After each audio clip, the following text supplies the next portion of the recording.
எந்த லக்னத்திற்காக இருந்தாலும் சரி, வருமான ஸ்தானாதிபதின்னு சொல்லக்கூடிய கிரகம் 7ஆம் இடத்துல இருந்ததுன்னா எதிர்பார்த்த வருமானம் இருக்காது. சந்தர்ப்ப சூழ்நிலையின் காரணமாகத்தான் அவங்களுக்கு வருமானம்ங்கிறது இருக்கும். இது 12ஆம் இடத்துல இருந்ததுன்னா வெளிநாட்டு யோகத்தை கொடுத்துரும் அவங்களுக்கு. இந்த 2ஆம் அதிபதி 12ல் இருந்ததுன்னா உனக்கு உள்ளூர் வருமானமே கிடையாது, வெளிநாட்டில் போய் சம்பாதி, அதுதான் உனக்கு யோகம். உனக்கு தூக்கத்துக்கு எடுத்துகிட்டு வேலை பாரு. அவங்களுக்கு சொல்லக்கூடிய பரிகாரமே அதுதான். நைட் ஷிஃப்ட் ஒர்க் இருக்குதுன்னா பாருங்கள், ட்ராவல் பண்ணிட்டு வேலை இருந்ததுன்னா பாரு, அது உனக்கு யோகத்துக்கு இருக்கும். உள்ளூரில் இருந்தால் உனக்கு வருமானம்ங்கிறது கிடையாது.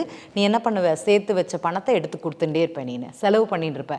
உண்மையிலேயே உங்களுடைய ஜாதகத்திற்கு 2ஆம் அதிபதி 12ல் இருந்ததுன்னா சேர்த்து வச்ச பணத்தை கரைக்கிறது யாருன்னு நீங்கள் தான்.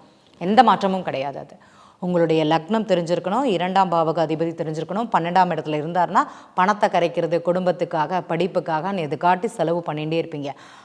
இது வெளியூருக்கோ இல்லைனா நைட் ஷிஃப்ட் ஒர்க்கோ பாருங்கள், உங்களுக்கு வருமானம்ங்கிறது லாபமாக இருக்கும், சேமிப்பாக மாறும். அப்படிங்கிறதுல எந்த மாற்றமும் கிடையாது.